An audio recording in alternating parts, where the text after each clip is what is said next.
April 15th, 1912. I want you to picture the freezing waters of the North Atlantic, dead of night. In those icy, pitch-black depths, more than 1,500 people are about to lose their lives in a disaster that would literally shock the globe. Welcome to this explainer. Today, we're going back to that terrifying night to look at one of history's most infamous tragedies. We're going to break down exactly what happened, the decisions that led up to it, and how the absolutely impossible became reality. Newspapers at the time called it unthinkable. And you know why? Because the ship at the center of this massive tragedy simply wasn't supposed to sink. She was a total triumph of modern engineering, literally the largest moving object ever built by human hands. A floating palace that everyone, and I mean everyone, boldly called unsinkable. Yet, just 4 days after setting sail on her maiden voyage, she vanished beneath the ocean. So how does a ship that's never meant to fail so catastrophically? Section 1. Ambition and the Great Race. The Battle for the Atlantic. Okay, let's dive right into this. To understand the tragedy, we've got to understand the era. In the early 20th century, the Atlantic Ocean was dominated by some seriously fierce competition. Shipping companies were locked in an all-out battle for passengers, for revenue, and above all, prestige. The British company Cunard Line was shocking the world with unmatched speed, breaking records left and right with the Lusitania and the Mauretania. Knowing they couldn't just win a foot race, their rival, the White Star Line, pivoted. Their new strategy? Unmatched size and grandeur. In 1907, they greenlit a project to build 3 massive sister ships, Olympic, Britannic, and the ultimate crown jewel, Titanic. 46,000. That is how many tons the Titanic weighed. To put that into perspective, she stretched nearly 900 feet long. The White Star Line didn't just build a ship here. They basically built a floating luxury hotel. We're talking Turkish baths, grand staircases that rivaled Europe's finest hotels, swimming pools, massive libraries. They traded speed for an unprecedented scale of ambition. Section 2. The Floating Palace, Luxury and Hope on the High Seas. When Titanic left Southampton on April 10, 1912, thousands of people actually gathered just to watch. Cameras flashed, crowds cheered, and the atmosphere was just overwhelmingly optimistic. And the people aboard? A fascinating cross-section of humanity. In first class, you had the absolute richest individuals in the world. Guys like John Jacob Astor IV, Benjamin Guggenheim, Isidor Straus, enjoying lavish meals on fine china and sleeping in these incredible suites. On the flip side, third class was filled with immigrants from Ireland, Scandinavia, Eastern Europe. They shared simple but surprisingly comfortable rooms, dreaming of new opportunities in America. For the wealthy, it was unmatched luxury. For the immigrants, profound hope. But for literally everyone aboard, it felt like the beginning of something truly extraordinary. Section 3. Ignored Warnings. A Dangerous Calm. But beneath all that elegance and excitement, danger was silently waiting ahead in the dark. And honestly, the most chilling part of all this? They were warned. Throughout the day of April 14th, the wireless operators aboard Titanic received multiple messages from nearby ships. Iceberg spotted. Sea ice stretching across the shipping lanes. Caution urged.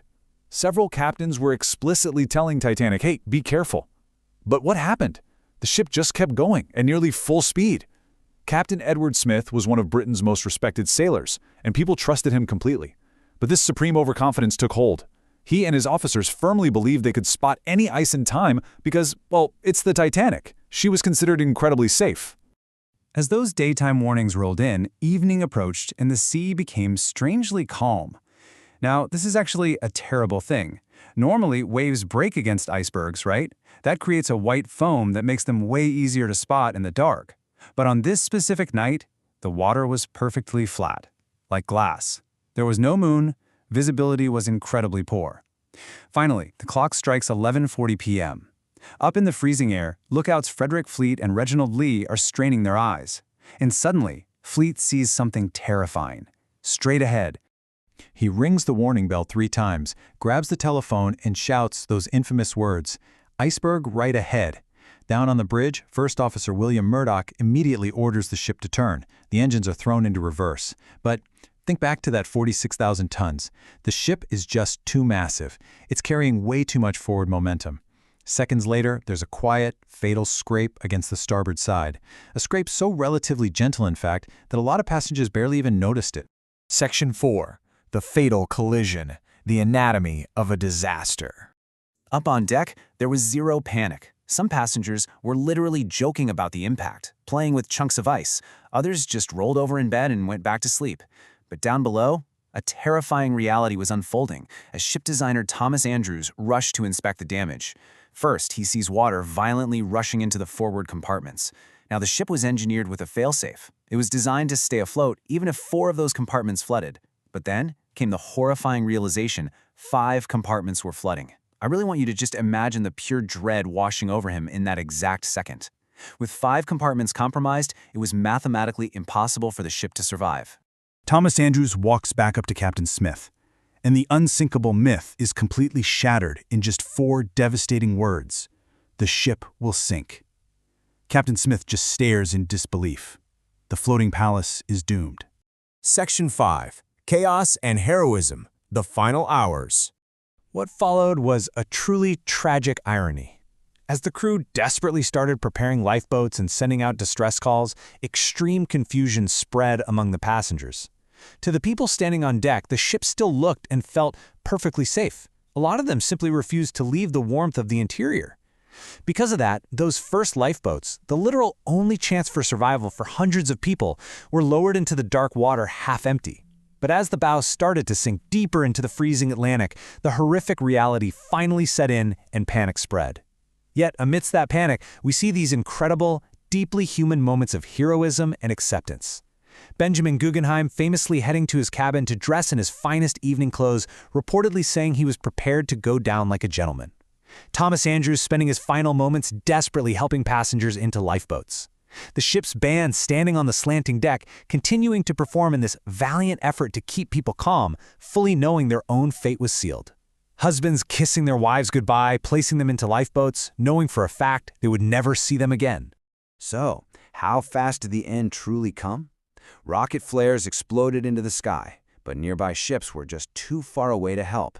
By 2 a.m., the angle of the deck became severe. People were slipping, heavy furniture was crashing down, freezing water surged through those beautiful, luxurious hallways. Then, shortly after 2:20 a.m., the lights finally went out. The largest moving object ever built by man completely disappeared beneath the ocean. Over 1,500 people were left floating in the freezing water, and within minutes, the horrifying screams faded, replaced entirely by the absolute, chilling silence of the Atlantic. Section 6. The lesson: humanity's limits. Over a century has passed since that cold April night, yet this story still powerfully captivates the entire world. And why is that? It's not just because she was the largest ship ever built, and it's not just about the extreme luxury she represented. It forces us to ask, are humanity's greatest achievements ever truly invincible? The story of the Titanic stands as a permanent, chilling monument to human hubris. It forces us to confront our own limitations, reminding us that no matter how brilliant our engineering is, or how absolute our confidence might be, history can change forever in just a matter of hours. Thank you for joining me for this explainer. Keep questioning the impossible, and I'll see you next time.